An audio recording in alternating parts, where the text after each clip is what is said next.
ika-15 siglo, ang Inglaterra ay isa lamang kaharian sa British Isles kasama ng Scotland, Wales at Ireland. Hindi pa ito tinatawag na Britain noon. Isa lang itong karaniwang bansang Europeo na may hari, mga maharlika at karamihang mga magsasaka.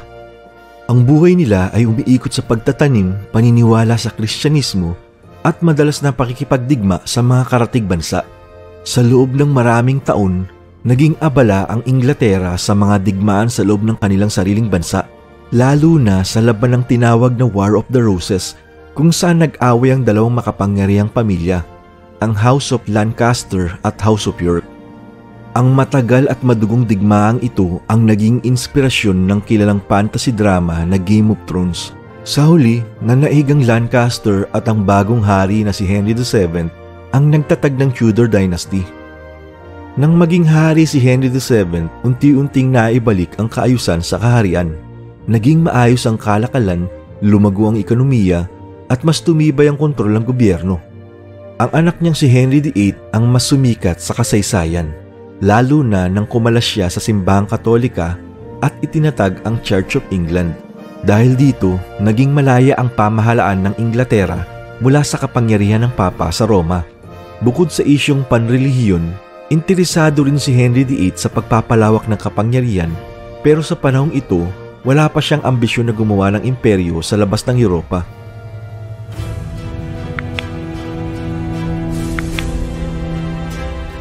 Habang nag-aaway-away pa ang mga Ingles sa loob ng sarili nilang bansa, ang Spain at Portugal ay abala na sa paglalayag sa buong mundo. Taong 1492, nadiskubre ni Christopher Columbus ang Amerika para sa Spain at ang Portugal ay nakarating na sa mga baybayin ng Africa at India. Ito ang simula ng tinatawag na Age of Exploration kung saan ang mga bansang Europeo ay naglalakbay upang maghanap ng kayamanan, pampalasa, tela at bagong lupain. Nahuli ang Inglaterra sa karerang ito pero hindi nagtagal, humabol din sila. Isa sa mga unang hakbang nila ay ang pagsuporta sa isang Italianong manlalakbay na si Giovanni Caboto na mas kilala bilang John Cabot. Bagamat mula sa Venice, nanirahan siya sa Inglaterra at humingi ng suporta mula sa hari, si Henry VII. Ang layunin ni Cabot ay makahanap ng mas maikling ruta patungong Asia sa pamamagitan ng paglayag pakanluran gaya ng ginawa ni Columbus. Noong 1477, siya ay naglayag mula sa Bristol at narating niya ang baybayin ng North America, malamang sa Newfoundland, Canada. Inangkin niya ang lupa para sa Inglaterra. Ito ang unang beses na nag-angkin ng teritoryo ang mga Ingles sa labas ng Europa. Bagamat hindi ito agad nauwi sa kolonisasyon, ang kanyang paglalakbay ay naging napakahalagang simula ng pandaigdigang ambisyon ng Inglaterra. Hindi ito agad nasundan dahil sa totoo lang, hindi pa ganoon kalakas ang Inglaterra sa dagat. Wala silang malalakas na barko, wala pa silang navy na maaasahan, at wala silang pandaigdigang koneksyon sa kalakalan. Abala rin sila sa panloob na gulo, lalo na sa mga issue ng relihiyon sa panahon ni Henry VIII at Elizabeth I. Ngunit sa kabila nito, ang mahalagang ideya ay naitanim. May mga lupaing pwedeng tuklasin at angkinin. At sa mga susunod na taon, uusbong ang ambisyon nilang lumawak sa buong mundo.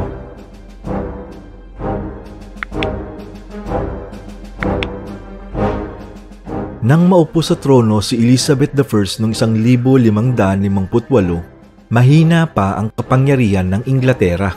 Napapalibutan sila ng mga makapangyarihang bansang Katoliko tulad ng Espanya at France. Bukod pa riyan, may mga banta mula sa loob ng bansa dahil sa hindi matapos-tapos na labanan ng Katoliko at Protestante. Ngunit sa ilalim ng pamumuno ni Elizabeth, unti-unting tumatag ang bansa. Pinatatag niya ang Church of England at ipinagpatuloy ang pagiging protestanteng kaharian ng Inglaterra. Galit na galit sa kanya ang simbahang Katoliko at lalong-lalo na ang Espanya na pinamumunuan ni Haring Philip II. Alam ni Elizabeth na ang kapangyarihan ay nasa dagat kaya't pinalakas niya ang Navy. Pinayagan ang paggawa ng mas mabilis at matibay na barko at sinanay ang mga kapitan ng barko sa matalinong pakikipaglaban. Isa sa matatalinong hakbang niya ay ang pagsuporta sa mga privateers. Mga piratang may pahintulot ng reyna na salakayin ng mga barkong Espanyol.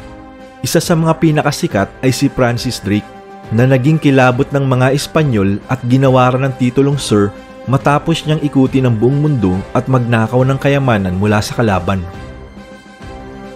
Noong 1588, dumating ang pinakamatinding banta. Ipinadala ni Haring Philip II ang napakalaking hukbo sa dagat, ang tinawag na Spanish Armada. Mahigit 130 barko, libu-libong sundalo at isang plano, sakupin ang England. Ibalik ito sa Katolisismo at tanggalin si Elizabeth sa trono. Hindi ito inatrasan ni Queen Elizabeth. Nakasuot siya ng baluting pandigma, humarap sa kanyang mga sundalo at winika ang kanyang mga salitang walang takot. Maaaring katawan ng isang mahina at marupok na babae ang taglay ko, ngunit puso at tapang ng isang hari ang nasa loob ko. Habang ang armada ay dumarating sa English Channel, naghihintay na ang mas maliliit ngunit mas mabilis at mas madaling imaniobrang mga barko ng mga Ingles. Pinamunuan sila ni Sir Francis Drake, Lord Charles Howard at iba pang bihasang mandaragat. Gumamit ng matalinong taktika ang mga Ingles. Pinaulanan nila ng kanyon mula sa malayo ang malalaking barkong Espanyol na mabagal at mahirap igalaw. Hindi makalapit ang mga Espanyol. Isang gabi, habang nakaangkla ang armada malapit sa Calais, France, gumamit ng nakakagimbal na hakbang ang mga Ingles. Pinaandar nila ang mga fire ships, mga lumang barkong sinilaban, pinuno ng baril at pulbura, at pinabayaan itong sumalpok sa mga barko ng kalaban. Nagpanik ang armada, nagsisigawan, nagkalat ang mga barkong Espanyol. Ang maayos na formasyon ay naging magulo. At nang dumating ang isang malakas na bagyo, lalong lumala ang lahat. Ang tinawag nilang Protestant Wind ay tila kampi sa mga Ingles. Maraming barko ang nasira, maraming sundalo ang nalunod o namatay sa gutom at sakit sa kanilang pag-uwi. Sa mahigit 130 barko, ilan lamang ang nakabalik sa Espanya. Mula noon, ang Espanya ay unti-unting bumaba ang kapangyarihan sa dagat at ang England ay umangat bilang bagong kilabot sa karagatan. Ito ang araw na hindi lamang nailigtas ng England ang sarili nito. Ito rin ang araw na nagbukas ng daan para sa isang bagong kapangyarihan, ang pagsilang ng British Empire. Sa pagkatalo ng Spanish Armada, napatunayan ng Inglaterra na kaya nilang tumapat sa pinakamakapangyarihang bansa sa Europa. Tinawag si Elizabeth bilang reyna ng dagat at dito nagsimula ang pag-angat ng Inglaterra bilang pandaigdigang puwersa sa karagatan.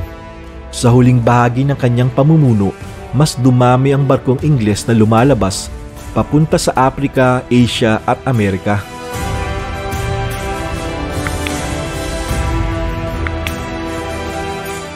Noong huling bahagi ng 1500, nagsimula ng mag-unahan ang mga bansang Europeo sa paggalugad ng mundo. Nangunguna rito ang Espanya at Portugal. Sila ang unang nakipagkalakalan sa Asia, Africa at Amerikas. Nakakuha sila ng napakaraming kayamanan, mga pampalasa, ginto at kolonya. Pero ang England ayaw magpahuli. Ngunit may kakaibang ideya ang mga Ingles. Sa halip na ang gobyerno mismo ang gumastos para sa mga paglalakbay at pakikipagsapalaran, pribadong negosyante ang gagamitin nila. Mag-iipon ng puhunan, bibili ng barko at makikipagsapalaran sa ilalim ng basbas ng korona. Isang panalong sistema, mababang gastos para sa gobyerno pero posibleng malaki ang balik na yaman. Kaya't noong Disyembre 31, 1600, nagbigay ng isang espesyal na dokumento si Queen Elizabeth I, isang royal charter, sa isang grupo ng mayayamang negosyante sa London. Dito isinilang ang East India Company. Sa papel, ito'y isang negosyo, pero sa totoo, para na rin itong maliit na bansa. May sariling barko, may sariling sundalo at may karapatang makipagkasundo, makipagdigma at mangolekta ng buwis. Ang layunin nito, makipagkalakalan sa silangang Asya, lalo na sa India, isang lupaing kilala sa tsaa, bulak, tela at pampalasa. Noong 1601, naglayag ang unang barko ng kumpanya patungong Asia. Dala nila ang pag-asa ng mga investors na magiging milyonaryo sila at hindi sila nabigo. Unti-unting nagtayo ng trading post ang East India Company, mga base ng kalakalan sa mga baybayin ng India, Surat, Madras, Bombay at Bengal. Sa umpisa, simple lang ito, mga bodega at pantalan. Pero habang tumatagal, naging kuta, naging syudad at kalaunin naging mga sentro ng kapangyarihan. At habang lumalago ang kita ng kumpanya, lumalaki rin ang kanilang ambisyon. Hindi na sapat ang makipagkalakalan. Gusto na rin nilang kontrolin ang buong rehiyon. Kaya gumamit sila ng panlilinlang, panunuhol at lakas militar para mapabagsak ang mga lokal na pinuno sa India. Sa bawat tagumpay, mas lumalalim ang kapit ng Britain sa India. At ang East India Company ang nasa unahan ng lahat ng ito. Pagsapit ng kalagitnaan ng 1700, lalo na pagkatapos ng Battle of Plassey noong 1757, tuluyang nagtagumpay ang kumpanya sa pagkontrol sa Bengal. At mula doon, sunod-sunod na rin ang paglaganap ng kanilang kapangyarihan sa buong subkontinente.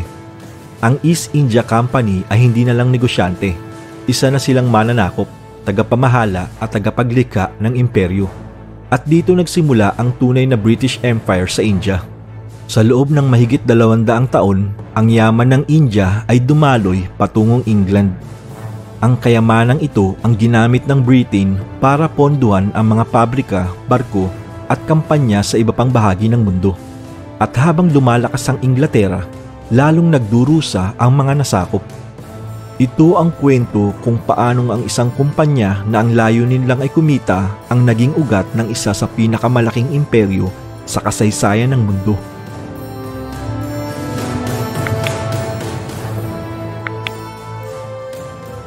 Habang lumalawak sa Asya, nagsimula rin silang magtayo ng mga kolonya sa Amerika. Noong 1607, itinatag ang Jamestown sa Virginia, ang kauna-unahang permanenteng English colony sa North America. Naharap man sila sa gutom, sakit at gulo sa mga katutubo, natuto silang magtanim ng tabako na naging malaking produkto sa kalakalan. Noong 1620 naman, dumating ang mga pilgrims sa Plymouth, Massachusetts, mga protestanteng tumakas mula sa relihiyosong pag-uusig. Sila ang nagtatag ng bagong komunidad na kalaunay magiging bahagi ng tinatawag na New England colonies. Ngunit kasabay ng pagyaman ng kalakalan, sumali rin ang Britanya sa madilim na bahagi ng kasaysayan, ang kalakalan ng mga alipin. Sa tinatawag na Transatlantic Triangle Trade, nagpapadala ang Britain ng kalakal sa Africa, kapalit ng mga alipin na dinadala naman sa Caribbean at Amerika upang magtrabaho sa mga plantasyon ng asukal, tabako at cotton. Mula sa kalakalang ito, yumaman ang mga lungsod gaya ng Liverpool at Bristol. Sa Caribbean, sinakop ng mga Ingles ang mga isla tulad ng Barbados noong 1627 at Jamaica noong 1655 kung saan lumago ang produksyon ng asukal gamit ang lakas ng mga alipin mula sa Afrika. Sa bawat panibagong lugar na nararating, mas lumalakas ang impluensya ng Britanya. Habang pinapatatag nila ang Navy, pinapaganda ang mga daungan at pinapalakas ang kontrol sa kalakalan, unti-unting natututo silang kumontrol ng lupa, tao at ekonomiya sa malalayong lugar.